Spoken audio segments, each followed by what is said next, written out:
প্রান্তিক বাংলা, সত্য প্রকাশে বদ্ধপরিকর। যে কোনো ঘটনা ঘটলে এমন কিছু ঘটনার উদাহরণ সামনে চলে আসে, যেমন মনে আছে সেই ডাকুরানী ফুলন দেবীর কথা। ফুলন দেবী একসময় অপরাধ জগৎ থেকে বেরিয়ে এসে জেলমুক্ত হওয়ার পর পার্লামেন্টের সাংসদ হয়েছিলেন। সেই ফুলন দেবী কেন ডাকাত হয়েছিলেন? 1963 সালের 10ই আগস্ট ঘুরাকাপুরা উত্তরপ্রদেশের একটি জায়গায় ফুলন দেবীর জন্ম হয়েছিল।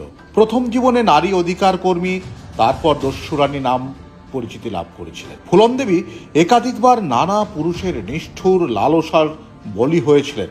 তাকে বহুবার ধর্ষণ করা হয়েছিল। তিনি তৎকালীন পুলিশের কাছে গিয়েও ন্যায় পাননি। অবশেষে তিনি ডাকাতি দলের নাম লেখান। উত্তরপ্রদেশের বেহুমাই গাঁও নামে একটি জায়গায় ঠাকুর সম্প্রদায়ের লালসার শিকার হন। 23 দিন ধরে তাকে ধর্ষণ করেছিল। 1981 সালে সেই গ্রামে ওই ঠাকুরদের 22 জনকে হত্যা করেছিল প্রতিশোধ নেওয়ার জন্য, যার একটাই কারণ ছিল ধর্ষণ করা তাকে। ফুলন দেবীর কাজ ছিল পিছিয়ে পড়া সম্প্রদায়ের মেয়েদের মান সম্ভ্রম রক্ষা করা। 20 বছরের কম বয়সে তিনি সারা ভারতবর্ষে সাড়া ফেলে দিয়েছিলেন। মাত্র 11 বছর বয়সে ফুলন দেবীর 30 বছরের এক ব্যক্তির সঙ্গে বিবাহ হয়েছিল। তারপর স্বামীর শারীরিক অত্যাচারের ফলে তিনি বাবার বাড়িতে ফিরে যান। তাতেও রক্ষা হয়নি তার। 1979 সালে স্বামী মায়াদিনের একটি অভিযোগ হয় তার বিরুদ্ধে যে তিনি চুরি করে পালিয়ে এসেছিলেন। সেই অভিযোগে ফুলনের কারাবাস হয়, আর কারাবাসেও তাকে কিন্তু ধর্ষিতা হতে হয়েছিল। কিন্তু কারাগার থেকে মুক্তি পাওয়ার পরে ফুলনকে আর গ্রামে ঢুকতে দেওয়া হয়নি। সেখান থেকে তৎকালীন সময়ের গ্রামবাসীরা গ্রাম থেকে বের করে দিয়েছিল, কারণ সে ধর্ষিতা, সে জেল খেটেছিল। এরপর ফুলন ডাকাত দলে যোগ দেয়। সেখানেও কিন্তু ব্যাঘাত ঘটে।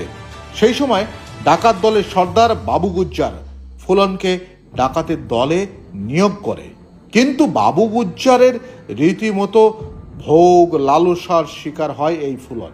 একদিন জোর করে যখন ফুলনকে ধর্ষণ করছিল, সে সময় বাবু গুজ্জারের দলের দ্বিতীয় নেতা বিক্রম মাল্লা তাকে খুন করে এবং ফুলনকে বাঁচায়। সেখান থেকে ফুলনকে নিয়ে বিক্রম অন্যত্র চলে যায়। পরে অবশ্য বিক্রম এবং ফুলনের মধ্যে প্রেম হয়, দুজনে বিয়ে করে। এরপর থেকে উত্তরপ্রদেশের উচ্চবর্ণের অত্যাচারী লোকেদের প্রতি আক্রমণ শুরু করে ফুলন, বিক্রম এবং তার দলবল। 1981 সালে ফুলন দেবী উত্তরপ্রদেশের বেহুমাই গ্রামে বদলা নেওয়ার জন্য যায় সেই ঠাকুরদের গ্রামে। 22 জন ঠাকুরকে হত্যা লীলা চালিয়েছিল ফুলন। সে সময় তৎকালীন উত্তরপ্রদেশের মুখ্যমন্ত্রী ভিপি সিং বাধ্য হয়েছিলেন পদত্যাগ করতে, কারণ এত বড় খুনের কাণ্ড আগে কোনোদিন হয়নি। উপরন্তু ঠাকুরদের খুন করেছিল ফুলন। উত্তরপ্রদেশের বিভিন্ন জায়গায় সে সময় কিন্তু ফুলনের রূপের আদলে দুর্গা মূর্তি বিক্রি হয়েছিল। ফুলনের দস্যুরানীর সময়ে জীবন ছিল মায়া মমতায় ভরা, তাই তাকে দেবী রূপে মানতেন সবাই। অবশেষে সরকারের সঙ্গে নানা শর্তর পরে 1983 সালে ফেব্রুয়ারি মাসে 8,000 দর্শকের সামনে ফুলন দেবী আত্মসমর্পণ করেছিল। সে সময় ফুলন দেবীর শরীরে খাকি পোশাক পরা ছিল এবং মাথায় লাল ফেট্টি বাঁধা ছিল। 11 বছর কারাবাস কাটানোর পর অবশেষে 1994 সালে জেল থেকে মুক্তি পেয়েছিল ফুলন দেবী।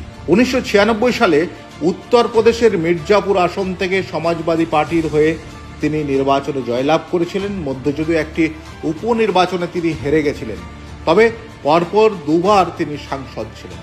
অবশেষে 2001 সালের 25শে জুলাই নতুন দিল্লিতে সংসদ ভবন থেকে তিনি যখন বেরিয়ে আসছিলেন, তখন ফুলন দেবী খুন হন। সেই খুনে জড়িত ছিল শের সিং রানা, ধীরাজ রানা, রাজবীর, যারা এই বেহুমাই এলাকায় খুনের প্রতিশোধে এসেছিলেন। তারা ওই এলাকার ঠাকুরদের খুনের প্রতিশোধ নিয়েছিলেন। যদিও পরে সবাই গ্রেপ্তার হয়, 2 জন দেরাদুনে আত্মসমর্পণ করে, আর একজন কলকাতা থেকে গ্রেপ্তার হয়েছিল। নারীদের প্রতি অত্যাচার এবং ধর্ষণের মতো নিষ্ঠুর ঘটনা প্রতিবাদের একটা নাম ফুলন দেবী, যা নিয়ে সারা ভারতবর্ষে সিনেমা থেকে আরম্ভ করে নাটক চর্চা, সাহিত্য চর্চা হয়েছিল। খুন, অপরাধ ছাড়া এখনো পর্যন্ত ফুলন দেবী মানুষের কাছে একটা প্রতিবাদের নাম।